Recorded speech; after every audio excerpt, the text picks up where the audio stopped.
Welcome to Sunshine Cathedral's Queer God Squad. It's Tuesday, June 9th, 2026.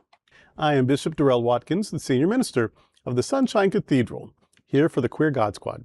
Joining me today, and most days, are Bishop Robert Griffin, Reverend Dr. Ann Atwell, and Reverend Kevin Tisdall. Visit sunshinecathedral.org to learn more about us. Queer God Squad was created by Hotspots Happening Out to support our mission to explore the value of faith in the LGBTQ community. There is no streaming TV show like this in the entire world. In 2026, we are celebrating the 41st anniversary of Hotspots magazine, with Queer News Tonight sharing over 14,000 stories and 12 million views so far. We are the largest nonprofit LGBTQ media organization in America, and we encourage you to support our mission to inform, entertain, and educate our community and allies. Please like and share today's story, and if you'd like to support the work of Sunshine Cathedral, visit sunshinecathedral.org. This is the Sunshine Cathedral Perspective.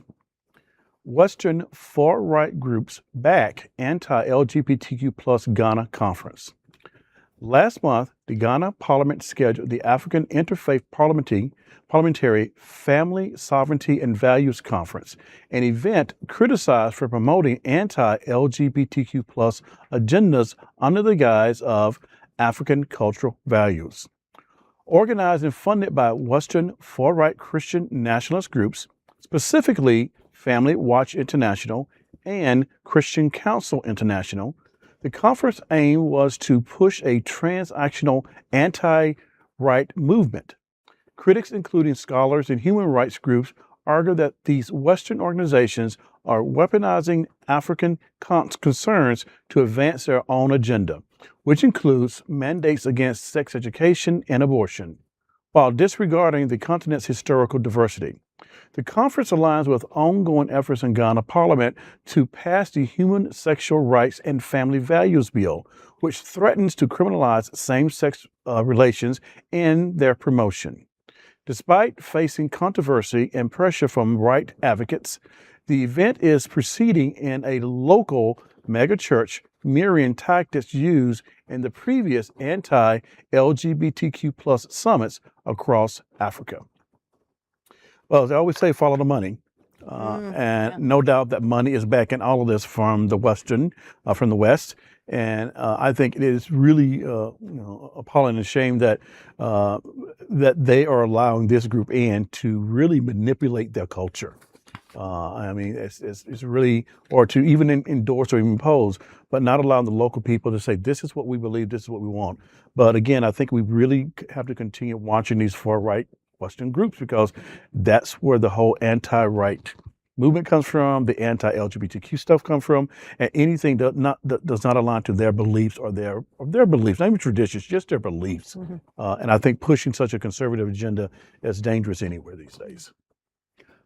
Ugliness around the globe is at, to me, an all-time high. There are things that are happening in America, in Germany, and all over the African continent that just, I don't think could have happened 10 years ago. I don't think that the power of the Christian nationalist organizations could have done what they're doing now without so much help from this country. This country, the United States, by the way, has just fostered that kind of ugliness. And Canada, just thank you for that clarification. We're exporting the worst of the worst and spending tons of money. Bishop, you put it right there for everybody to see. Follow the money, see what's going on, and look at the kind of influence that this money has over the African continent and the United States. It's ugly, and I'm not sure how long it's going to last, but I have to believe that this is not the end of decency as we used to know it. I don't know about it. I don't know about it. That's a big hope. I'm not a gambling person. But let me tell you a story. I have a relative, well, we share a mom and a dad, but I have a relative, And he is part of a cult, a church that feeds people. They have like, I think it's lunch or dinner or something once a week. And after you come by a certain time and hear the lesson taught by a layperson without a single minute of well, in his case, college, of seminary, then of course, soup's on. But you got to come for the first part to get the second part. That is the age-old missionary modus operandi. And you know, if you need medicine badly enough, if you need food for your child badly enough, you know, I'll worship your foot if that means that, you know, my life can be better. Yeah. And so that's what is pretty sinister. Well, you're just being cynical, or I'm paying attention. But in any case, it is that sinister that I will, or the gold, God, and glory, the old Spanish Catholic way of here's a sword, and here's a Bible. Take this, and I won't give you this, or don't take this, and I will give you this. Archbishop Tutu used to say, you know, the missionaries came and said, "Let's bow for prayer." And when it was over, we looked up. We had their Bible, and they had our land. And so that's that. So you think, okay, that's an unfortunate history. It's not history. It's not history. Yeah. It's still people saying, "Oh, we can do things for you. We can, you know, not only threaten you with an afterlife torment, and your life is already, you know, maybe difficult, but it's going to be even worse next go round unless you believe what we're selling." And P.S., you know, I've got some food and medicine for you. That is diabolical.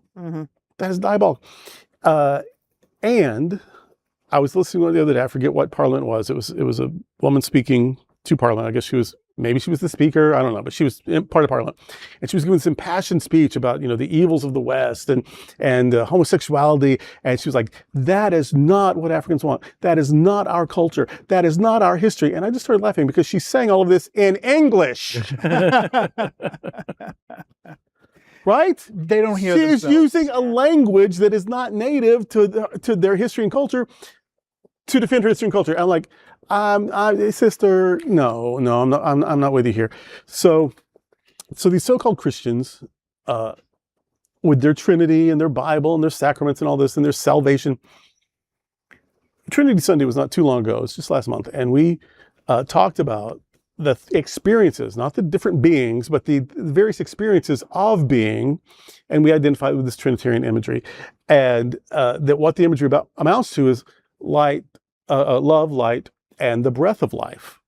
Or we could say it's about love, wisdom, and engagement. You know, that love is what God is, and wisdom is how God is expressed, and then because, you know, it's expressing in through and as us, engagement is the result. And but that's not the Trinity they're offering. No. Their Trinity isn't love, light, and the breath of life. Their Trinity is hate, fear, and cruelty. And toxic theology creates toxic people, and toxic people create toxic situations, and toxic situations ruin cultures, societies, the world. And so I know that sounds a little harsh, little bit of a downer, but it's absolutely the truth that they have used the power of religion to do really ugly things. They've used the power of capitalism to do really ugly things, and they have used white supremacist ideology to do really terrible things. The people who are doing this, their churches, they're also part of a political party that is proudly racist and misogynistic and anti-gay and anti-trans right now, and they are part of an ideology that says there's a certain kind of person who deserves all the power and all the privilege, and other people barely deserve to exist, and some people don't. And those are the people who are coming to a country that they would never move to. They're coming to a country that they're trying to get you to be able to. They're coming from a country they're trying to get you to not be able to come to. Hello. And selling you this bill of goods so that you will then torment some of your own people. And so I don't know that we have a lot of African viewers. I know we have some Asian and European and Canadian, and I don't know how much of Africa we reach. But if it's anybody, if you know someone, if you've got a friend in Africa, pass this along, that you are being duped, just like people here. You're being duped by white supremacy, by capitalism, and by weaponized religion. And I just hope you'll stop doing that. You're right. Follow the money. And a lot of this is being funded by organizations, businesses, restaurants, that kind of thing that are here in the U.S. Mm-hmm. They're taking their money, and because maybe it wasn't working so well here in the U.S., they're going to other countries. Africa. There is a restaurant in particular that many of us know. Yeah. But what's interesting is I was having a conversation with my 88-year-old mother who lives in kind of in the middle of nowhere. And we were talking about that. And they're putting one of these restaurants, fast food restaurants, in the neighboring town. And I said, well, you saw that. And she says, and I will never eat there. I will never eat there because you know what, Ann? I read what they're doing. Yeah. So if there are things that can give us hope, Yes. there are little kernels of hope that say people are paying attention. Yeah. And we're not going to give our money to these groups and organizations that are spreading this kind of hate. Yeah. God bless badass grannies. You better believe it. Gray-haired women. And that's today with the Queer God Squad. Thank you for joining the Queer God Squad today.